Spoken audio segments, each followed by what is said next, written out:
Memasuki pertengahan Agustus 2025, persiapan Timnas Indonesia untuk ronde keempat kualifikasi Piala Dunia 2026 berjalan semakin intens. PSSI di bawah komando Erick Thohir mengambil langkah cepat dengan memproses naturalisasi dua pemain baru yang disebut-sebut bakal menjadi amunisi segar di lini depan. Menurut Erick, proses ini dibuat secepat mungkin agar keduanya bisa langsung ikut dalam laga uji coba kontra Kuwait dan Lebanon pada September mendatang. Targetnya jelas, memberi waktu adaptasi yang cukup bagi para pemain baru sebelum timnas berhadapan dengan lawan tangguh seperti Arab Saudi dan Irak di bulan Oktober. Kehadiran dua pemain anyar ini diproyeksikan bukan sekedar menambah jumlah pemain, tapi juga memperkuat variasi strategi menyerang. Dengan situasi kompetisi yang semakin ketat dan lawan yang punya kualitas kelas dunia, setiap detail persiapan menjadi krusial. Erick Thohir menegaskan bahwa semua langkah ini adalah bagian dari rencana besar untuk memastikan timnas berada di kondisi terbaik saat bertarung memperebutkan tiket menuju Piala Dunia 2026.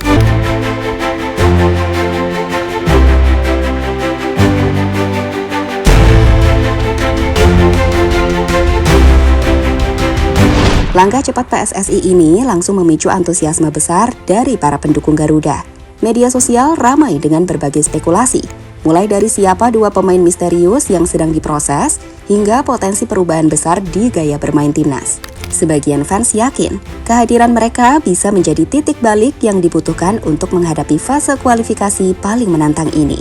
Sementara itu, kabar baik juga datang dari sisi pemulihan pemain yang sebelumnya cedera. Beberapa bintang timnas sudah menunjukkan progres positif dalam latihan, dan ini memberi harapan bahwa skuad yang akan tampil di Oktober nanti tidak hanya bertambah secara jumlah, tetapi juga meningkat kualitasnya. Dengan kombinasi pemain baru dan wajah lama yang kembali bugar, opsi taktik untuk tim pelatih menjadi semakin luas.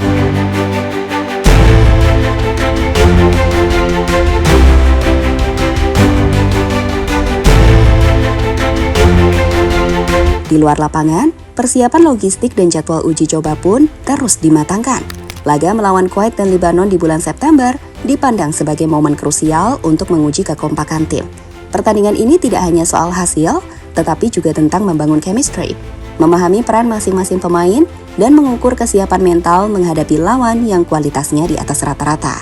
Erick Thohir sendiri berulang kali menegaskan bahwa tujuan akhirnya bukan hanya sekedar tampil di kualifikasi, tapi benar-benar memanfaatkan setiap peluang untuk menembus panggung Piala Dunia. Dengan waktu yang semakin mepet, semua pihak di PSSI dan tim pelatih paham bahwa setiap keputusan, mulai dari komposisi pemain hingga strategi uji coba, bisa menjadi penentu nasib Garuda di kualifikasi kali ini.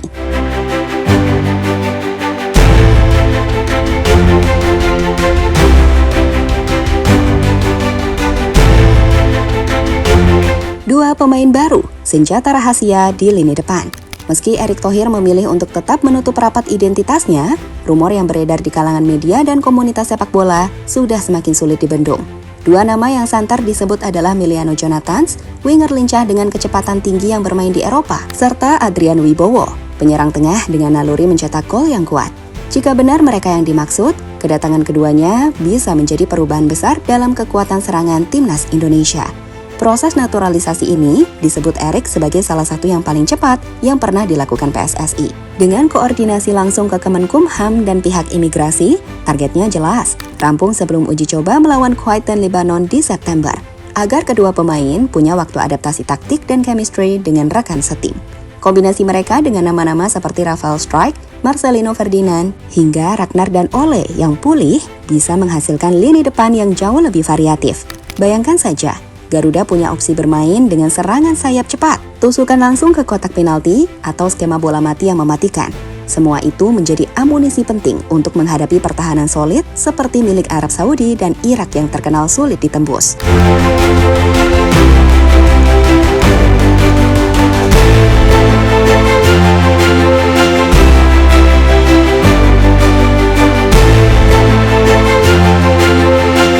Kabar gembira dari Ragnar dan Ole.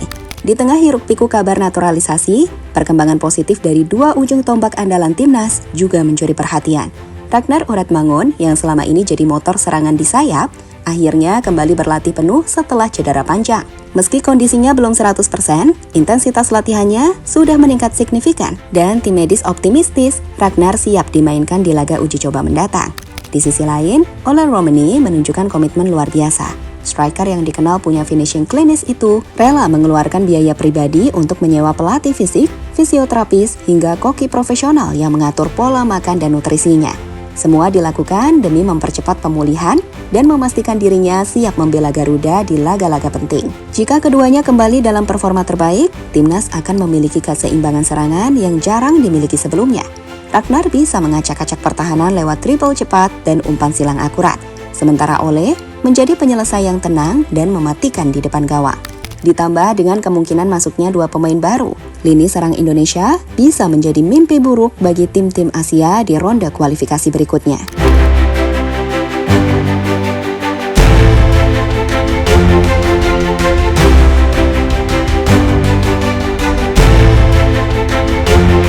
Dengan kombinasi proses naturalisasi kilat, kembalinya 2 penyerang utama, dan jadwal uji coba yang dirancang matang, timnas Indonesia berada di jalur yang tepat untuk tampil maksimal di ronde keempat kualifikasi Piala Dunia 2026. Tantangan yang menunggu memang tidak ringan. Arab Saudi dan Irak adalah lawan dengan reputasi besar dan pengalaman panjang di pentas internasional. Namun dengan persiapan yang terukur dan skuad yang semakin komplit, Garuda memiliki peluang nyata untuk membuat kejutan. Kini, semua mata tertuju pada langkah berikutnya dari PSSI dan tim pelatih. Siapa 2 pemain baru yang akan diumumkan? Seberapa cepat Ragnar dan Ole bisa kembali ke performa puncak? Dan bagaimana Patrick Kluivert meracik strategi untuk memaksimalkan potensi tim?